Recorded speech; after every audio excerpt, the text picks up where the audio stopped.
Hello. سلام. This is the Parables series. این ویدیو در همون سری مجموعه درباره مجموعه مثل هامون هستش. If you watched the last two videos, then you'll know Jesus has told two parables which he means the rulers of the Jews to understand. اگر دو ویدئوی آخر توی این مجموعه مثل ها رو نگاه کرده باشین، عیسی دو مثلی گفت توی اون دو ویدئو که در رابطه با رهبران اسرائیل بود که درک کنن حرف عیسی چیه. پس خطاب اون مثل ها به رهبران اسرائیل بود. And the emphasis in those two parables was how Israel had rejected God and Jesus and the gospel. و چیزی رو هم که عیسی توی این دوتا مثل داشت برش تاکید میکرد در رابطه با این بود که چطور بنی اسرائیل و رهبرها عیسی رو و تعالیم عیسی رو رد کردن. And because of that, they would be judged and the gospel would go much further than Israel. و به خاطر همین کاری که کردن قرار داوری خدا بر اونها وارد بشه و انجیل از اون به بعد برای باقی قوم‌ها بشارت داده بشه. We see the same thing in the parable we're going to look at in this video. چنین چیزی رو توی مثلی که امروز قراره توی این ویدیو با هم بخونیم هم دیده میشه. But with a little extra detail as well. ولی با یه مقدار جزئیات بیشتر. So we're in Matthew 22. متی باب 22 صفحه 1285 هستیم. And the context is that Jesus has just told those two parables from the last two videos. که مقدمه این قسمت با همون دوتا مثلی که توی ویدیوهای قبلی در موردش خوندیم شروع میشه. And it said the leaders wanted to arrest him but they couldn't because they were scared of the people. و وقتی اون مثل‌ها رو به رهبرای اسرائیل میگه، در نهایت رهبرای اسرائیل میخواستن دستگیرش کنن و بکشنش، ولی به خاطر ترسی که از مردم داشتن این کارو نکردن. So with them not arresting Jesus, he now tells another parable. پس حالا که این کار رو انجام ندادن، یعنی دستگیرش نکردن به خاطر ترسشون از مردم، عیسی ادامه میده و یه مثل دیگه بهشون میگه. And so let's go through it. Verses 1 to 3. بیاین حالا بخونیم با همین مثل رو. متی باب 22 آیات 1 تا 3 رو میخونیم.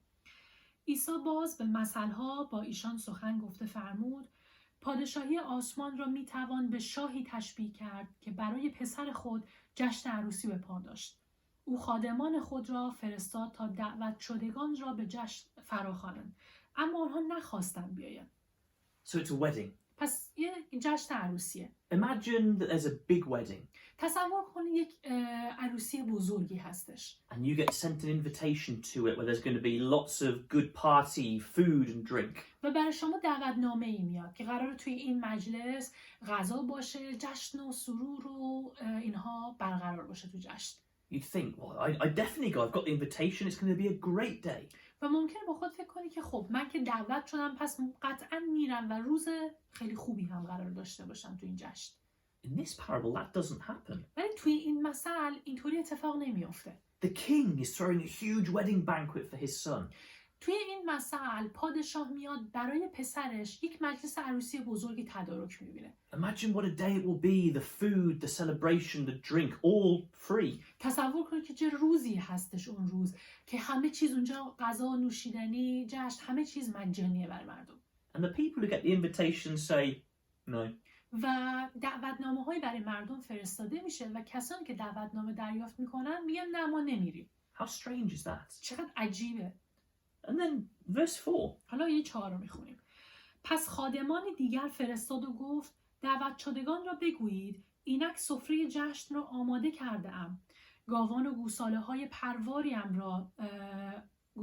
پرواریم را سر بریدم و همه چیز آماده است، پس به جشن عروسی بیایید.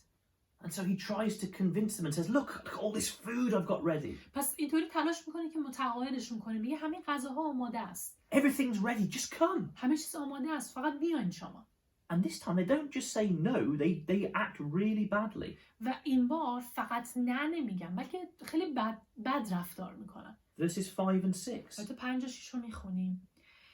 اما آنها اعتنا نکردند و هر یک به راه خود رفتند، یکی به مزرعه، دیگری به تجارت خود.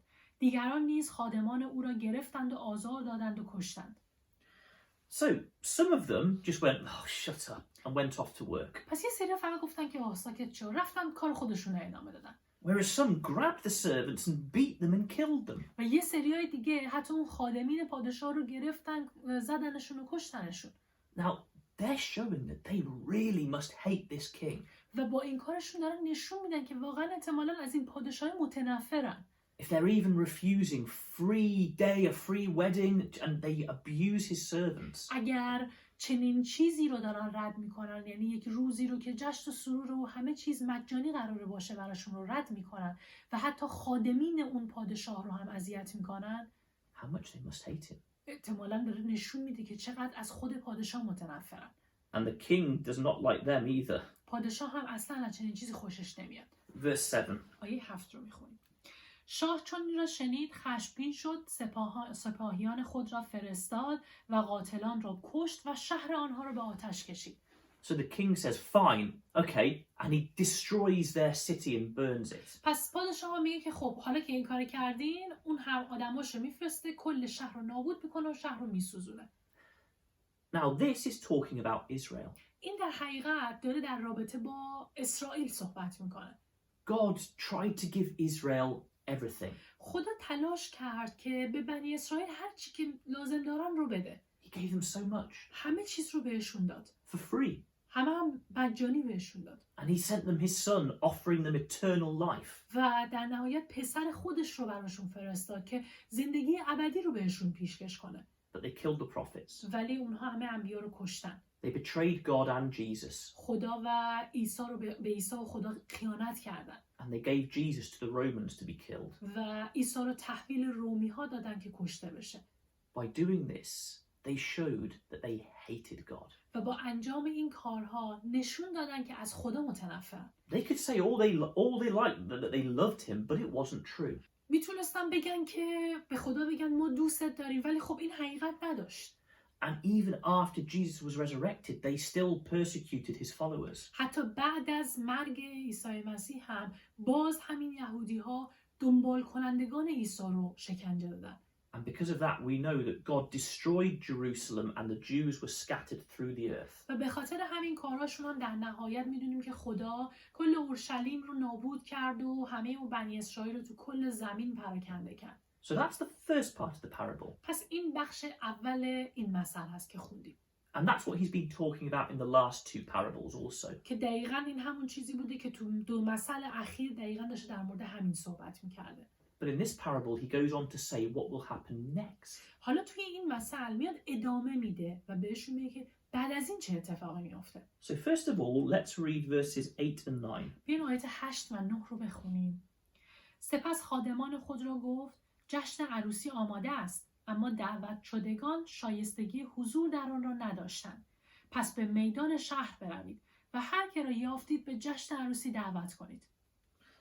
So he says to his servants, look, go out and find other people and invite them. پس به خادمینش میگه که برید بیرون، هر کی رو پیدا کردید دعوت کنید به این مجلس. Anyone you find. هر شخصی رو که دیدید رو دعوت کنید. Don't be picky, just invite everyone along. وسواس به خرج ندین، هر کی رو پیدا کردید دعوتش کنید. And we know what that is. That's the gospel being spread into the world. خب میدونیم معنای این حرف چیه؟ داره در رابطه با انجیل که داره به کل دنیا پراکنده میشه و پخش میشه صحبت میکنه. Disciples don't choose people to preach to. They try and preach to everyone. این که شاگردای مسیح آدم‌ها رو انتخاب نمی‌کنن برای بشارت دادن. به هر کسی که برمیخورن کلام خدا رو بشارت میدن بهشون. And they invite them to this symbolic feast. و همه رو به این جشن حالا نمادین دعوتشون میکنن. Verse 10. حالا یه 10 رو میخونیم. غلامان به کوچه ها رفتند و هر که را یافتند چه نیک و چه بد با خود آوردند و تالار عروسی از مهمانان پر شد. So the servants go out. پس خادمینش میرن بیرون دنبال آدما. And they managed to get enough people to fill the whole wedding hall. و تونستن که به اندازه کافی افرادی رو پیدا کنن که کل اون مجلس رو پر کنه. But it says they got the bad as well as the good. ولی داره اینجا میگه که هم خوبها رو پیدا کردن و هم بدها رو. And you think, well, actually, this isn't what the king wants, surely. و ممکنه با خودمون فکر کنیم که این اون چیزی نیستش که پادشاه میخواد. He doesn't want bad people in his feast. مطمئنا پادشاه نمیخواد آدمای بدی تو مجلسش باشن. And again, we could see what that represents in our life. که میتونیم اینجا ببینیم این قضیه نماد چه چیزی هست تو زندگی های ما. It means that in this symbolic feast, which represents those who are coming to God, داره به ما نشون میده که توی این مجلس نمادین، یعنی آدم‌هایی که میان به سمت خدا، those who are in his church, یعنی کسانی که توی کلیساش هستن and waiting for his kingdom to come, و منتظرن که پادشاهی خدا فرا برسه، there will be bad and good. توی این کلیسا، توی این جمع هم آدمای بد هست و هم آدمای خوب. And we might think, well, that's surely not what God wants. ممکنه به خدا فکر کنیم که خب مطمئناً اون چیزی نیستش که خدا بخواد. But then let's read on. حالا بیاین ادامه بدیم به خوندن. So verse 11 and 12. آیات 11 و 12. اما هنگامی که شاه برای دیدار با میهمانان وارد مجلس شد، مردی را دید که جامه عروسی بر تن نداشت. از او پرسید: ای دوست، چگونه بدون جامه عروسی به اینجا آمدی؟ آن مرد پاسخی نداشت. So the king comes into the banquet, پس پادشاه وارد مجلس میشه. and he sort of sees one person and is like, huh? بین آدمای اون مجلس یه نفر رو میبینه که تعجب برانگیز بوده براش. Because this person isn't wearing the proper wedding clothes. چون آدم یک لباس مناسب برای عروسی به تن نداشته. Now, in these days, the person who was organizing the feast actually provided the wedding clothes to all the guests. اون موقع توی چنین مجالسی وقتی کسی یک مجلسی رو تدارک میدید، برای آدم‌هایی که مهمون اون جشن هستن هم لباس مهیا میکرد. It was a gift because he wanted them all to look good for the wedding. به صورت هدیه لباس رو به همه میداد چون میخواست که همه توی مجلسش آراسته به نظر بیان. But he sees someone who has received the clothes and said no. ولی اینجا یه شخصی رو میبینه پادشاه که اون لباس رو دریافت کرده ولی نپوشیدتش. This person chose not to wear what the king had given him. یعنی این آدم خودش انتخاب میکنه که چیزی رو که پادشاه داده بهش رو نپوشه. And he goes into the feast in his normal clothes, very, very proud. و با همون لباس عادی خودش وارد مهمونی میشه و همونجا هستش. And in this culture, that would have been very disrespectful.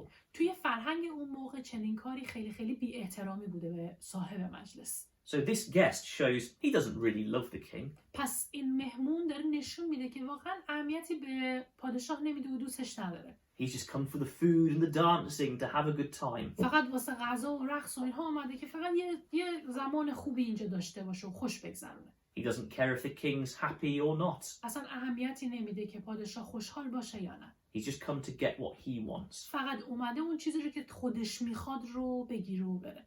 And the king is shocked. پادشاه هم شوکه شده از این قضیه. And the king says, why did you come like this? پادشاه بهش میگه چرا اینطوری اومدی؟ چرا با این لباس اومدی؟ And the person who didn't wear the wedding clothes, it says he's speechless. و آدمی هم که لباس مهمونی به تن نداشت جوابی نداشت بهش بده. And he gets thrown out. واسه همین از مجلس بیرون انداخته میشه. Verse 13 and 14. آیات 13 و 14 رو میخونیم.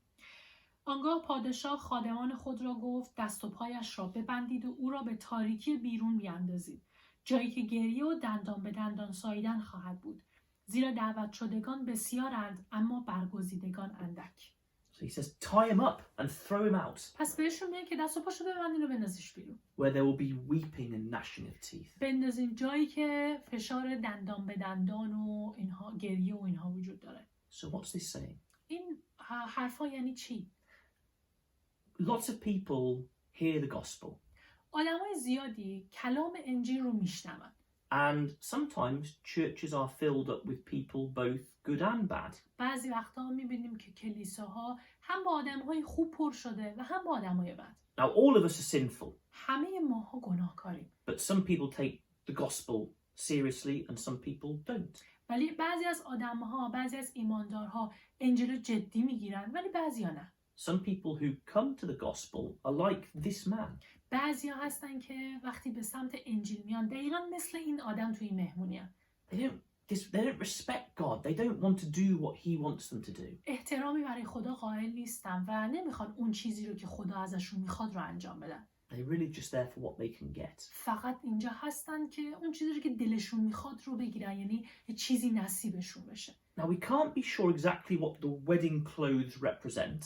مطمئن نیستیم که نمیتونیم مطمئنا بگیم این لباس عروسی نمادی از چی هستش. Some people say it represents the covering of sins in Jesus. بعضی ها میگن که این لباس نمادی از پوششی هست از گناهان ما که توسط عیسی برامون مهیا میشه. Some people say it represents obeying God's commands. بعضی ها میگن یه نمادی هست از اطاعت کردن از فرامین خدا. But it doesn't matter that much what it represents. ولی اونقدری اهمیت نداره که اونقدری مهم نیست که حالا این لباسی که اینجا داره در موردش صحبت میکنه نشونه چی هستش. In the parable, that's what the king wanted the man to wear. توی این مثل این اون لباسی بوده که پادشاه میخواسته این آدم تنش کنه. In our discipleship, we know what God wants from us. توی مسیر شاگردیمون هم ماها میدونیم که خدا از ماها چه چیزایی رو میخواد. We know he wants true faith, he wants true obedience, he wants love. هم میدونیم که خدا از ما میخواد ایمان واقعی داشته باشیم، مطیعش باشیم، محبت کنیم. What this parable is saying is that if someone doesn't have those things, این توی این مثل داره به ما میگه که اگر کسی این چیزهایی رو که خدا از ما میخواد رو نداشته باشه and they're just along for what they can get, و فقط توی این جمع باشه که فقط یه چیزی نصیبش بشه، God knows. خدا این رو میدونه. He can see it as easily as he could see this man without a wedding garment. دقیقاً مثل این آدمی که لباس این مجلس رو به تن نداشته، خدا هم میتونه به سادگی این آدم رو تشخیص بده و مشخص کنه که کیه. This person had a good time at the feast for a bit, but eventually was thrown out. این آدم که توی این مجلس بود مدت خیلی کوتاهی رو خوش گذرون تو مهمونی، ولی خیلی سریع بیرون انداخته شد. God says, well, if someone comes to my family, my church like that, خدا داره میگه که اگر کسی به خانواده من، به کلیسای من اینطوری وارد بشه، they might, even have a whole life of getting what they want. حتی اگر تو کل زندگیش هم اون چیزی رو که بخواد توی کلیسا و توی این جمع ایماندارها به دست بیاره و نصیبش بشه، But eventually they will be rejected by God. ولی در نهایت خداست که اونها رو رد خواهد کرد. So it's a warning. پس در حقیقت هشداره این. And all through this parable, you can see how everyone who's bad rejects something which God gives freely. توی کل این مثل میبینیم هر کسی که دعوت شده بود اون چیزی رو که خدا مجانی به آدم ها داده بود رو رد میکرد.